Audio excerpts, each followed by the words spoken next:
Bienvenidos a nuestro programa Entrevista. Hace una semana su nombre era desconocido a nivel internacional. Hoy es parte de la crisis en Venezuela. Gracias por su tiempo, Juan Guaidó.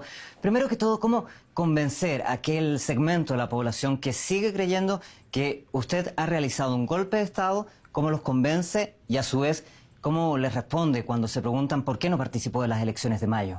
Muy sencillo. Estoy aquí hoy dándote una entrevista a ti. No sé cómo alguien que da un golpe de Estado está tranquilamente dando una entrevista, convoca multitudinarias concentraciones, habla del futuro del país, sigue reuniendo apoyos internacionales. Yo creo que la respuesta a eso es muy sencillo. Además, que nuestro artículo 233 de la Constitución habla claramente que cuando no hay una elección en Venezuela, como no la hubo en 2018, hoy así lo dicen más de 60 países del mundo, pero el 90% también de la población venezolana, dice que el presidente del Parlamento debe asumir la presidencia encargada de la República para convocar elecciones libres, que es la gran exigencia, en definitiva, del pueblo de Venezuela. Así que es muy sencillo esa respuesta, como si Maduro dice estar en control, yo sigo definitivamente libre ejerciendo funciones, nombrando embajadores en el mundo, solicitando ayuda humanitaria, congelando fondos de Venezuela para poder recuperar rápidamente nuestra industria petrolera, base fundamental del desarrollo y de lo que viene muy pronto en Venezuela. El 233. Sin embargo, desde la ONU parece no tener mucha credibilidad respecto a este argumento de la ilegitimidad de las elecciones de mayo de 2018. Un ejemplo, el representante de Venezuela ante la ONU sigue siendo el designado por Maduro. Otro caso, por ejemplo, el ingreso a la ayuda humanitaria. Desde Naciones Unidas han reiterado que no lo van a hacer sin previa coordinación de los representantes de Maduro. Sí, ¿Está desconociendo el organismo de Naciones Unidas? No, para nada. Hay un espacio importante de debate de Foro Mundial. De hecho, en el Consejo de Seguridad que tú seguramente viste hace unos días se debatió y se aprobó en el Consejo de Seguridad el respaldo del proceso que estamos llevando. El Consejo de Seguridad de la ONU, bueno, la instancia además, una de las más importantes de la ONU. Guterres recientemente dijo que se retiraba de cualquier elemento de diálogo por no tener seriedad Maduro en ese proceso. Entonces, la ONU, su Consejo de Seguridad, que votó recientemente, nos da el respaldo para seguir avanzando. Es importante, además, destacar que la misma ONU, ACNUR y las agencias establecidas han reconocido la crisis migratoria más importante en la historia de este continente, cuando 15% de la población venezolana, lamentablemente, según la ONU, según ACNUR... De la situación humanitaria ya conversaremos, hablamos ahora mismo de la situación de la legalidad, del proceso constitucional que está viviendo Venezuela, donde están estos dos nombres, el suyo y el de Nicolás Maduro, en la actualidad informativa. Uno de los argumentos, el 233, ha dado lugar a muchas interpretaciones, sin duda, muchas críticas, pero hay algo muy claro. El plazo, 30 días, corre desde el 23 de enero, 23 de febrero. Pero, en paralelo, el Parlamento, compuesto solo por miembros de la oposición, ¿no?, ha aprobado este estatuto de transición que fija un plazo bastante indefinido, quizás postergable. ¿Cómo se interpreta esto? ¿Cómo la gente piensa de que no le está fallando? Bueno, de manera muy sencilla. El Parlamento que tú haces referencia, ahí hay 55 escaños, de los cuales se retiró el PSUV, de los cuales siguen siendo de ellos. El espacio natural de cualquier, por cierto, país de diálogo es su Parlamento. Ellos fueron los que se retiraron voluntariamente. Afortunadamente, ya están incorporando algunos. Hay ya casi 5 diputados del PSUV en respeto a la Constitución, al 233, a todos los 350 artículos de nuestra Constitución, que ya se incorporan. Nosotros vamos a convocar elecciones realmente libres en Venezuela una vez cese la usurpación y podamos nosotros construir los mecanismos para tener una elección realmente libre.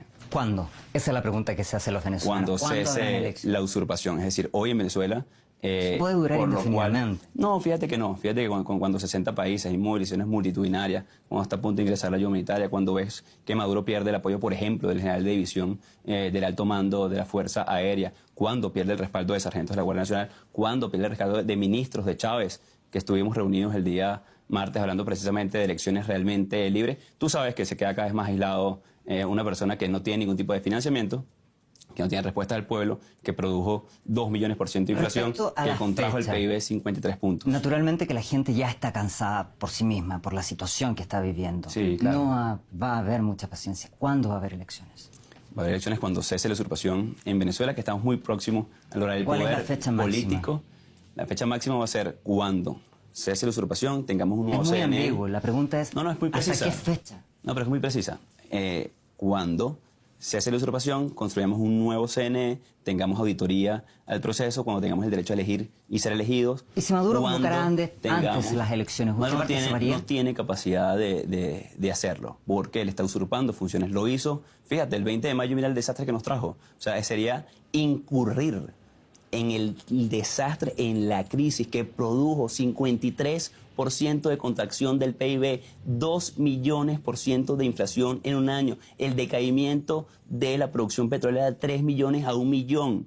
Eso lo hizo Maduro por insistir y reinsistir y reincidir en un absoluto error político que le retira apoyos importantes, como por ejemplo ayer Uruguay.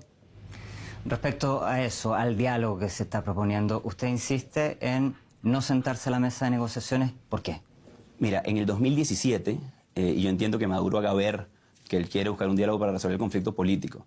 Si eso fuera cierto, lo hicimos en 2017. El jefe de esa delegación fue Julio Borges, hoy exilado y desterrado.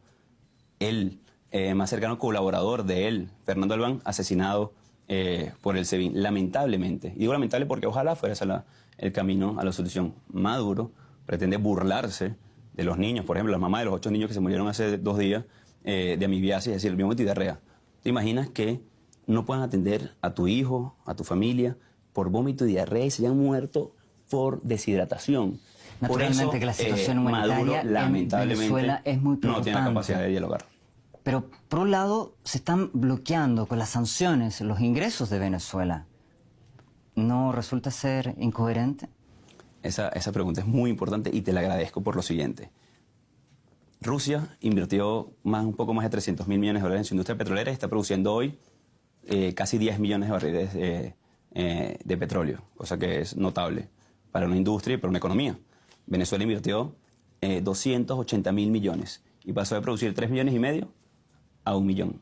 Entonces no es ningún tipo de bloqueo, no, es la corrupción. Es que, por cierto, hay sanciones, eso es un hecho. No, pero permíteme ampliar. No, permíteme ampliar porque es importante incluso para Rusia que sepan esto.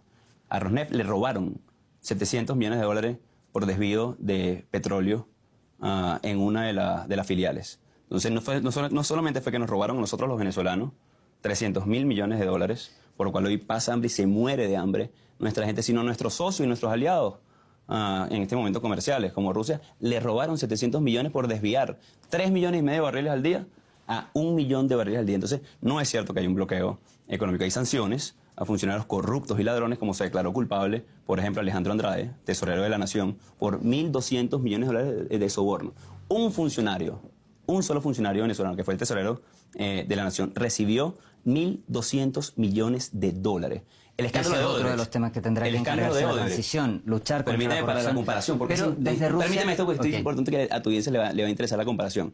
Odebrecht, que es el escándalo de corrupción más grande de Latinoamérica, entregó 938 millones en 12 países. En 12 países, el escándalo más grande de corrupción de sobornos de América Latina. Un funcionario venezolano recibió 1.200 millones. Entonces, no tiene que ver con el bloqueo.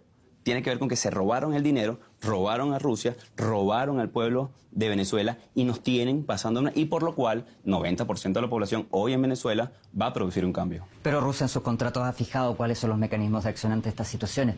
Volvamos al tema humanitario. ¿Usted cree que las sanciones no están agravando la situación humana de la población? Mira, la situación humana en Venezuela y las sanciones empezaron hace una semana. Una semana. 3.300.000 emigrantes, 15% de la población muertos por falta de luz eléctrica hace 3 semanas en el Hospital Clínico Universitario de Caracas. No prendió la planta porque el director había hecho una fiesta con bailarinas en vez de haber comprado el elemento de la planta. Entonces, mira, lamentablemente hoy lo que tiene contra las cuerdas a Maduro es que se ahogaron en contradicciones, dilapidaron el capital político más grande que existió en Venezuela en algún momento luego de 20 años. Y bueno, lamentablemente la ciudadanía es la que le pasa factura hoy.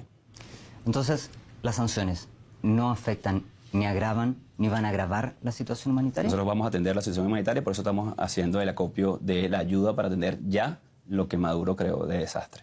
¿Este es un elemento de tensión, el ingreso a la ayuda humanitaria? Sí, claro.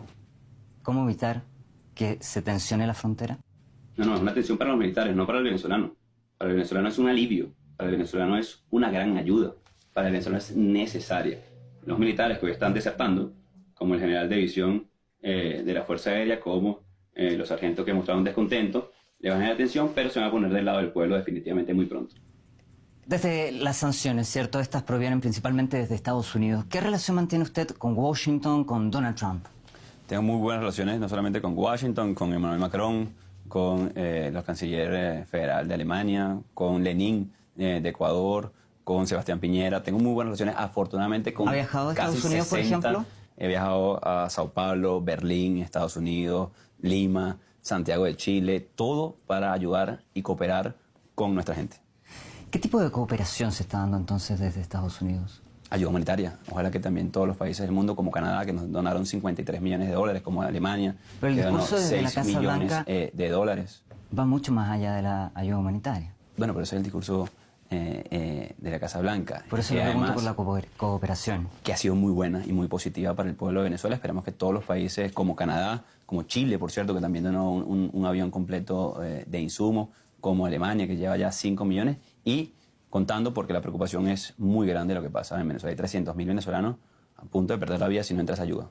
Usted hablaba de la importancia del tema petrolero y naturalmente así lo es para Venezuela.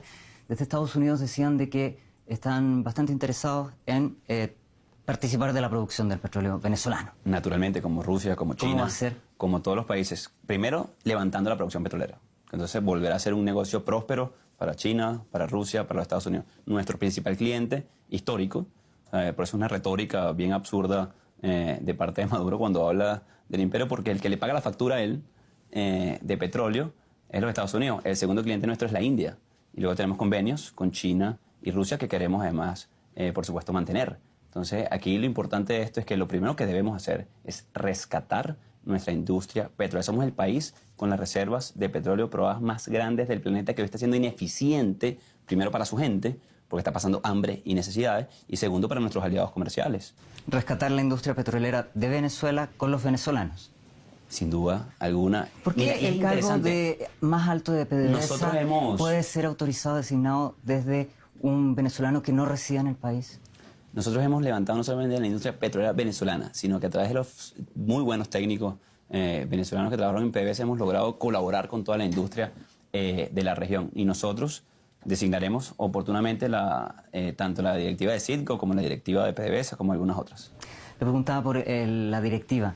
¿Por qué se autoriza que no residan dentro del país? No hemos todavía nombrado ninguna directiva. Estamos en proceso de evaluación. Pero sí se han establecido los procedimientos. Los establecimos nosotros, claro, lo tienen los estatutos de PDVSA vigentes. ¿Y no lo planifican cambiar? Por ahora no. Y las Fuerzas Armadas, su discurso también está siempre presente. Primero amnistía, luego ladrones, luego quizás derrocar a Maduro. ¿Cómo le van a creer desde las Fuerzas Armadas? Mis abuelos fueron militares. Yo no me atrevería a utilizar ese término con un militar venezolano. Un militar patriota, soberano, que respeta y ha defendido nuestro país. Eso no lo haría de esa manera porque traicionaría a mi familia, que es de tradición militar. Uno guardia nacional, sargento, el otro de la Armada. Entonces yo respeto profundamente el ejército venezolano, el de Bolívar, el de Sucre, el de nuestra tradición libertaria. Lo que no vamos a tolerar, por ejemplo, es al FAES, que asesina jóvenes en los sectores populares de Venezuela. Lo que no vamos a tolerar, por ejemplo, es la incursión del ELN en Venezuela para que asesinen a nuestros soldados y le pidan, por favor, se retiren del territorio nacional cuando se roban nuestro oro para comprar armas en Colombia y generar inestabilidad en todo el país, que no es bueno, por cierto, para el negocio petrolero, que no es bueno, por cierto, para la estabilidad de una nación. Así que eso de llamarle peyorativamente a ningún miembro de la sociedad, necesario además para reconstruir Venezuela, es bueno. Sin embargo, ha ofrecido amnistías, ¿no? Amnistía y garantías. Para ofrecer amnistía significa que han cometido algún tipo de delito. No hay ningún juicio, pero se está preestableciendo que han cometido delito. Amnistía y garantías constitucionales para poder lograr que se pongan del lado de la Constitución, porque hay mucho miedo. Los 27 sargentos, por ejemplo, que levantaron su voz, están siendo torturados en este momento en los sótanos del DGCIN. Varias de sus familias desaparecidas. Entonces, el mecanismo de control social utilizado por Maduro cada vez es más ineficiente, porque no prohibió que el general de división de la Fuerza Aérea, por ejemplo, se pronunciara. Pero ¿cuál es el objetivo de la amnistía? Construir una sociedad que perdone, que se reencuentre, próspera, plena, que no tenga revanchismo, sino simplemente vea hacia el futuro. Hay millones de venezolanos que siguen creyendo, bueno, en Nicolás Maduro. ¿Cómo captaría su interés y que creyese en su proyecto? Que nos escuchen. No queremos más que nos escuchen, que escuchen de nuestro plan país, del futuro que estamos construyendo juntos. Te lo decía hace poco, nos reunimos con ministros que fueron de Chávez, no de Maduro, de Chávez, hace unos días. Hoy estuvo presente en el acto de la juventud, también parte del movimiento estudiantil que viene del Chemo. Que nos escuchen. Que nos la escuchen política está en el llena de futuro. buenas intenciones. ¿Qué pasaría si no lo logra cumplir? La política y la vida es primero buena fe, es primero, y luego buenas acciones. Acciones como la ayuda humanitaria, acciones como proteger nuestros activos, acciones como proteger a nuestra ciudadanía, como proteger la vida de esos chamos que no han debido perderla en Anzoátegui hace unos días por la soberbia de algunos muy pocos todavía, que no permiten y ni siquiera reconocen la crisis que reconoce ONU, que reconoce muchas multilaterales en este momento. Sé que se lo han preguntado varias veces. ¿No tiene miedo de todo este proceso? ¿Cómo cree que podría reaccionar si no funcionase su proyecto ante la justicia? Bueno, no entiendo muy bien la pregunta, pero lo que te puedo decir claramente es que sigo aquí, sigo ejerciendo funciones, seguimos apegados a nuestra Constitución y estamos plenamente seguros que vamos a rescatar su vigencia, porque hablando de ese chavismo que todavía queda, es el punto de encuentro, la Constitución. Bueno, le agradecemos mucho por su tiempo. Muchas gracias. Gracias a usted. Bueno, ha sido nuestro programa de entrevista. Nos encontramos en una próxima edición.